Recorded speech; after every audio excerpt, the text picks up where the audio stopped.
Bonjour, mesdames et messieurs, et bienvenue aux Échos du Vatican. Je suis votre animateur Francis Denis, en remplacement de Charles Bourgeois.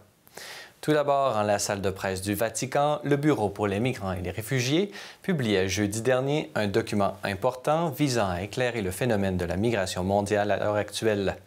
Intitulé « Orientation pastorale concernant le trafic humain », ce document se veut une ressource pour mieux lutter contre ce mal complexe et multiforme.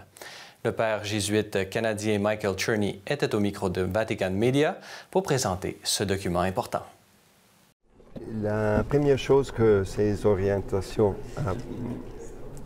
peuvent nous aider est de reconnaître la traite, que c'est quelque chose qui passe sous nos yeux sans être vu. Et nous avons besoin d'une aide, d'une conscientisation pour pouvoir le reconnaître, parce que sinon on n'est pas capable de répondre. Et la deuxième chose, que les orientations sont un outil de planification où on peut considérer les options pour une paroisse, une école, une association.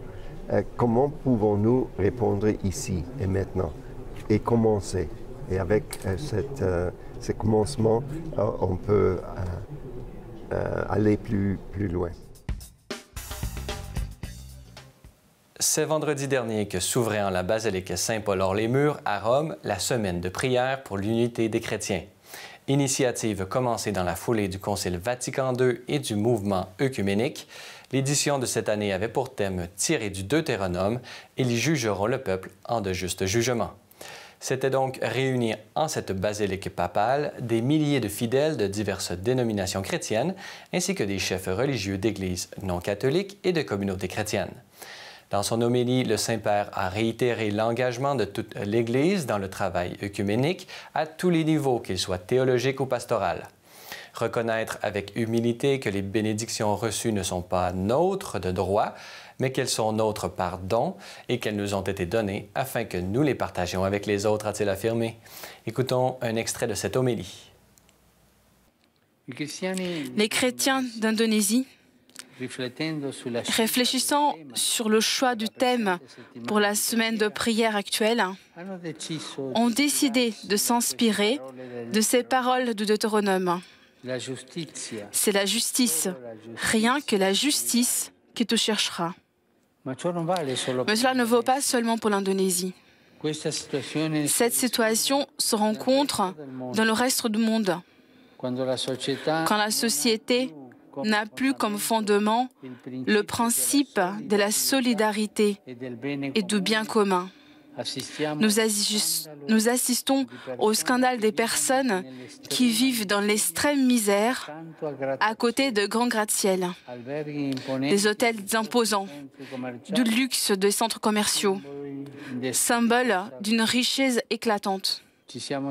Nous avons oublié la sagesse de la loi mosaïque, selon laquelle, si la richesse n'est pas partagée, la société se divise.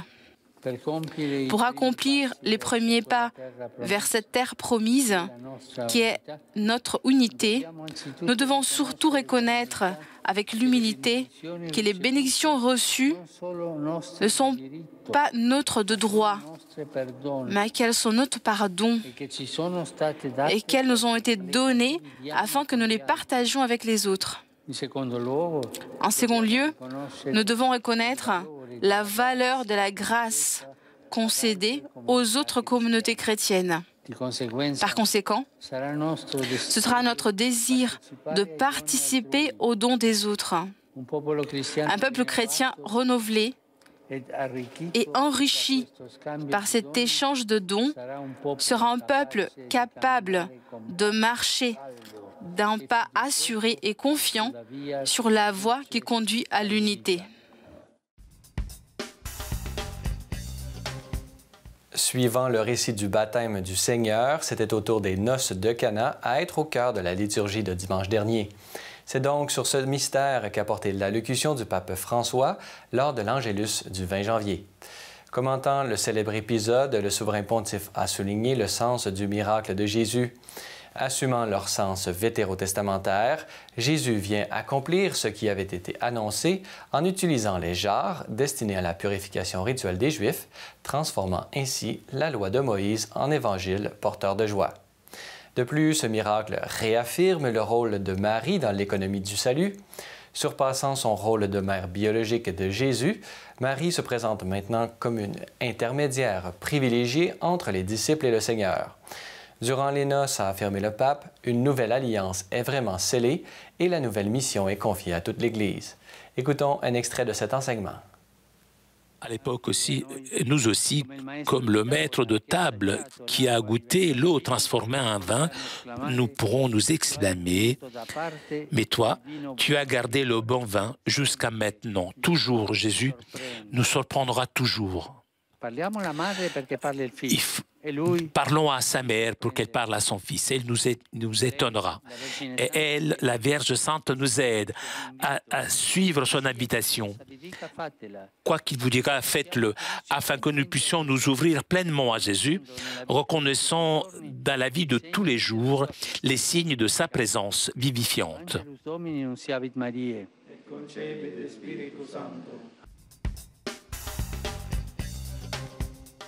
Les noces de Cana n'ont en effet jamais cessé de fasciner croyants, théologiens et artistes.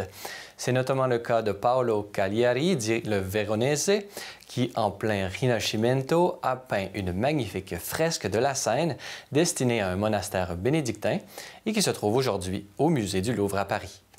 Pour en apprendre davantage, écoutons cette capsule vidéo préparée par nos collègues de KTO Télévision. Comment a-t-il osé perdre Jésus et la Vierge Marie au beau milieu de cet indescriptible Capharnaüm de serviteurs affairés, de hauts personnages aux habits multicolores et même de chiens? Et que fait l'ami des pauvres parmi ce déploiement de richesses? En apparence, cette œuvre de Véronèse, le peintre chéri de la Venise du XVIe siècle, est un vrai scandale. Et l'indignation augmente quand on apprend que ce tableau monumental était destiné à un réfectoire de bénédictins. Comment des moines ont-ils pu passer commande d'un tel sacrilège?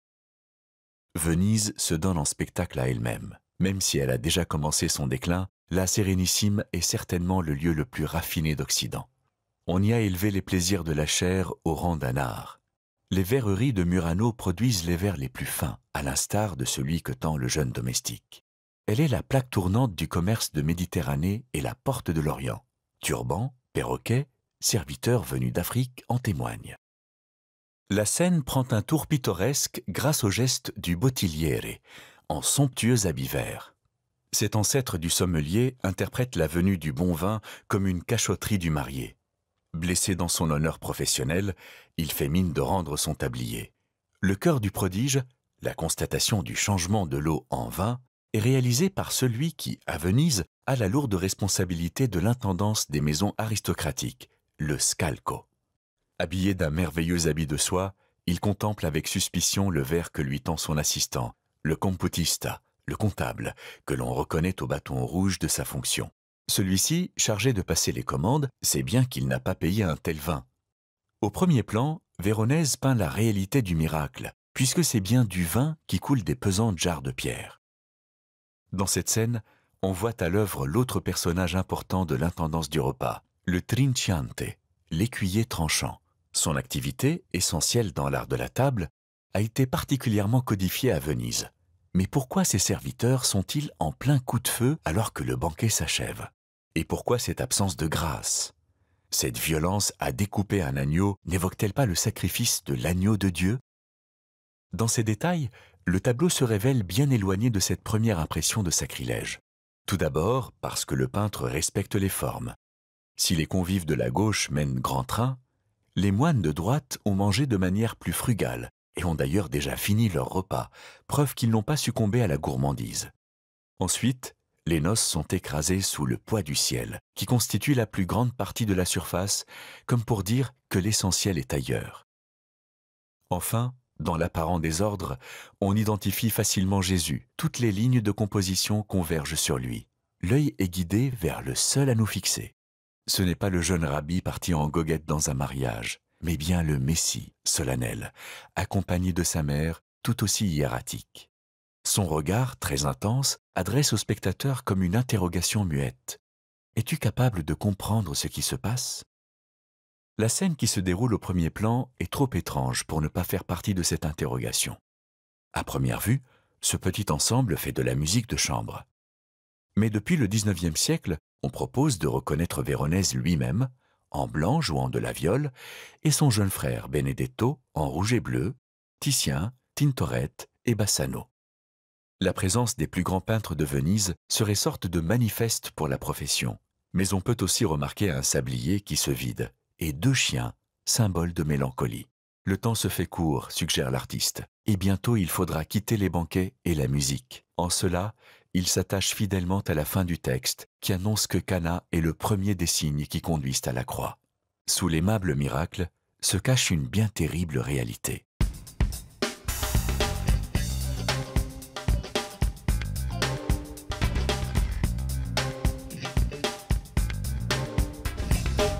Gardons-nous d'avoir un cœur pervers qui porte à la pusillanimité, un cœur obstiné qui mène à la fermeture, un cœur esclave de la séduction qui conduit à une vie chrétienne de compromis. Le pape François est sur le point de s'envoler pour le Panama où l'attendent des centaines de milliers de jeunes rassemblés pour les Journées mondiales de la jeunesse. Comme tous les voyages apostoliques, la secrétaire d'État joue un rôle central dans la préparation et la planification des rencontres et prises de parole du Saint-Père.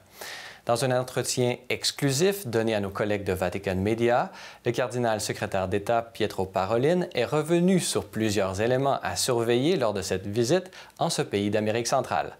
Les propos recueillis par Manuela Afeggi. C'est la première journée mondiale de la jeunesse qui se célèbre après le synode des évêques sur les jeunes de l'octobre passé. Et je pense que l'esprit sera le même. On a expérimenté cette joie pendant les jours que nous avons vécu au synode l'année dernière. Et aussi l'esprit de confiance envers les jeunes. En sachant que les jeunes sont partis de l'Église, ils ne sont pas hors de l'Église, ils sont membres de l'Église à partie entière. Et alors ça c'est important. Et en même temps, l'esprit de vraiment accompagner ces jeunes après les avoir écoutés. Alors il y a environ 1000 jeunes indigènes qui participent à ces GMJ. Ils ont eu leur première rencontre internationale. Lors de son voyage au Mexique, le pape a demandé pardon aux populations indigènes, souvent méprisées, victimes de cette culture du rejet qu'il dénonce souvent. Il a rappelé au monde combien leur réalité était importante. Au Panama, que dira le pape à ces jeunes et au monde?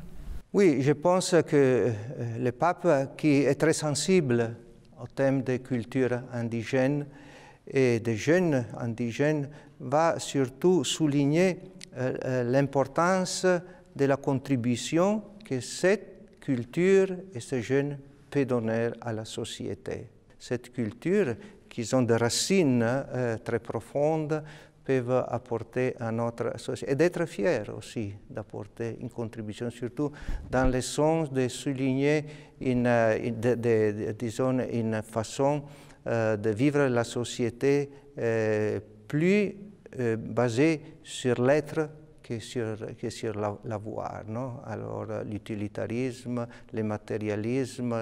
Le pape se rend dans une région du monde qui affronte de graves problèmes économiques et sociaux, l'immigration forcée, la violence, le narcotrafic. Quel message l'Église peut-elle lancer qui puisse redonner courage et confiance aux jeunes? C'est le message de s'engager concrètement dans cette... on ne pas se laver les mains. On ne pas penser à soi-même seulement, mais vraiment se mettre en retour à l'idée d'avant, à se mettre à disposition de Dieu pour faire le monde que Dieu veut. Et je me permets, il y a plusieurs façons de le faire. Et il y a déjà beaucoup de jeunes qui s'engagent dans ce sens-là. On doit aussi mettre en évidence ça. Mais en même temps, je voudrais souligner, un peu en relation avec les messages du pape pour la Journée mondiale de la paix de cette année, que la politique, c'est un domaine où les jeunes peuvent opérer, peuvent agir pour le changement du monde. Certainement une politique entendue et vécue comme un service à la société et en faveur du bien commun des personnes et des peuples. Et deuxièmement, je pense que c'est important que les jeunes deviennent des évangélisateurs des autres jeunes. Alors, c'est un engagement d'annoncer vraiment l'Évangile comme, disons, la réponse aux attentes et aux nécessités du monde d'aujourd'hui. Chacune des Journées mondiales de la jeunesse sont habituellement précédées de moments où les jeunes pèlerins se rendent dans les paroisses des différents diocèses du pays d'accueil afin d'y vivre une expérience riche en échanges culturels et témoignages de foi. Grande nouveauté cette année fut la première Journée mondiale des jeunes indigènes qui s'est déroulée dans la région de Soloy au Panama. Pour cette première, le Saint-Père a tenu à leur envoyer un vidéomessage dans lequel il les exhorte à collaborer à la construction d'un autre monde possible, plus équitable et plus humain. Écoutez. Debe ser una forma de mostrar la cara indígena de nuestra Iglesia en el ambiente de la JMJ y afirmar nuestro compromiso de proteger la casa común y colaborar en la construcción de otro mundo posible, más equitativo y más humano.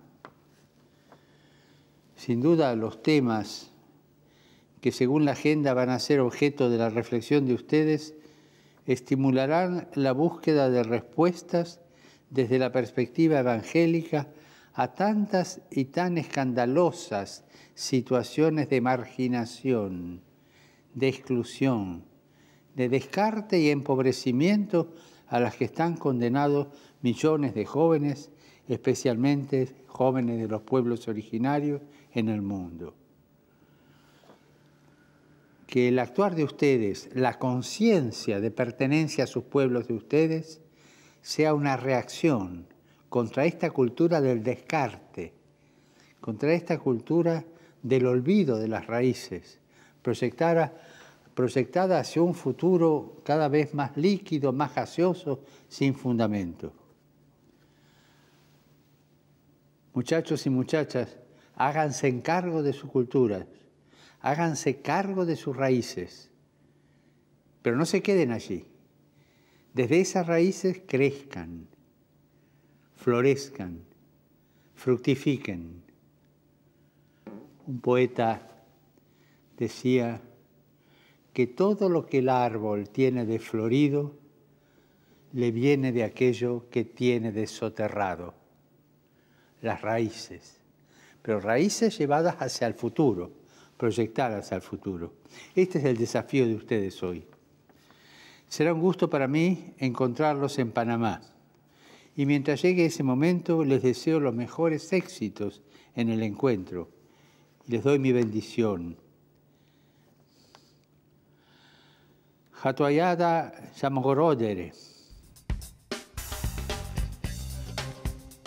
Même si les JMJ ne débutent officiellement qu'aujourd'hui, cela n'a pas empêché la fête de commencer il y a un moment.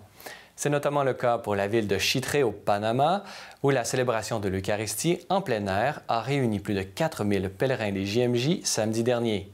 Prières, chants, danses et participation dans les différentes langues des pèlerins présents s'y alternaient dans une chaleureuse et joyeuse prière commune à Dieu. Écoutons ce reportage préparé par nos collègues de KTO Télévision. Samedi, dans la ville de Chitré au Panama, une messe a réuni plus de 4000 pèlerins venus du monde entier pour les Journées mondiales de la jeunesse. La Vierge de la Guadalupe, portée en procession, ouvre la célébration. Pour que les jeunes répondent généreusement à l'appel du Seigneur, que ce soit l'appel à la prêtrise, à la vie religieuse, qui développent tout leur potentiel. Nous prions. La messe a été présidée par Monseigneur Rafael Valdivieso, évêque de Chitré, et retransmise dans plus de 7 langues.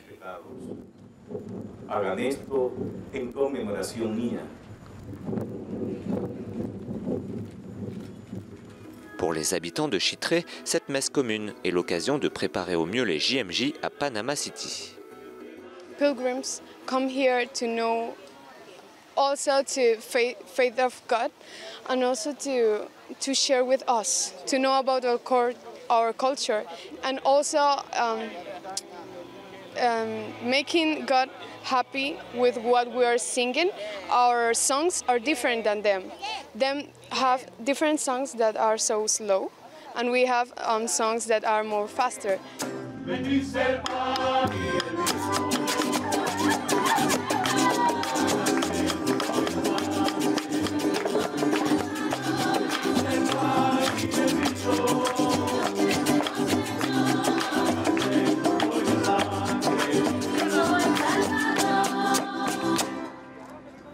Les 4000 pèlerins qui portent les drapeaux de leurs pays respectifs ont prié, chanté et dansé dans une atmosphère chaleureuse après 3 jours d'activité dans chacune des paroisses. Oui, c'est le fait d'être vraiment réunis avec toutes ces cultures, toutes ces personnes des 4 coins du monde qui rend vraiment ce côté magique à ce moment et bah, c'est inoubliable quoi. Ce que j'ai vraiment découvert une facette du Panama, c'est qu'ils sont très enjoués, ils fêtent beaucoup, ils sont très sociables et on est choyés par eux. We are very, very happy for the next week, for the event of our lives. We think it is the event that will be amazing in our lives. Dimanche, tous les pèlerins français présents à Chitré vivent une dernière journée avec leur famille d'accueil avant le départ lundi pour Panama City.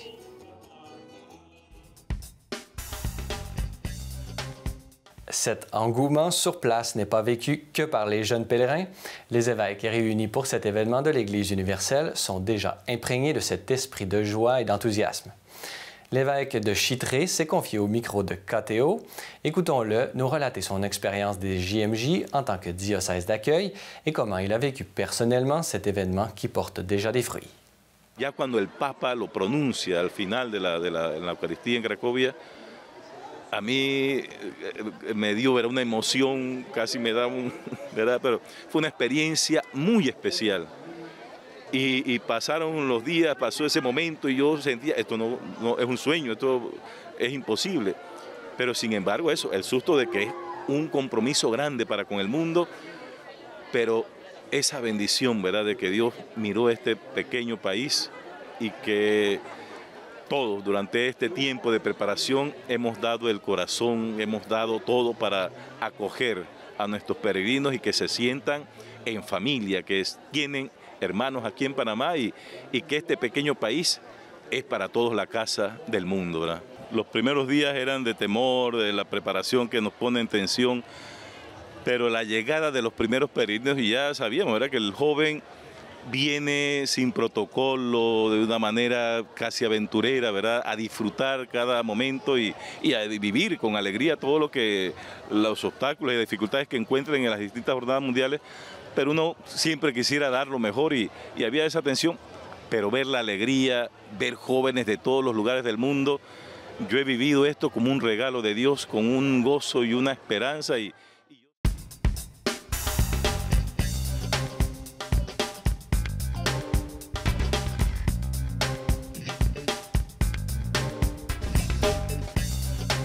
En terminant, la photo de la semaine nous vient du compte Instagram de Mission Jeunesse Montréal. On y relate le témoignage de Yasson, un jeune Panaméen de 25 ans qui a pris une année sabbatique pour organiser l'accueil des pèlerins dans les diocèses de Colomb de façon complètement bénévole. Padre Félix, prêtre du même diocèse, s'occupe de ses fidèles avec dévouement en allant souvent célébrer dans des régions très reculées avec très peu de moyens. Comme ils le disent eux-mêmes, au nom de notre délégation, nous voulons leur dire un gros merci. Voilà, c'est tout pour cette édition des Échos du Vatican. Pour tout savoir et suivre les JMJ de Panama, restez à l'écoute de Télévision C'est les Lumières ou consultez notre site web au www.cetleslumieres.tv.org. Voilà, merci d'avoir été des nôtres et à la prochaine.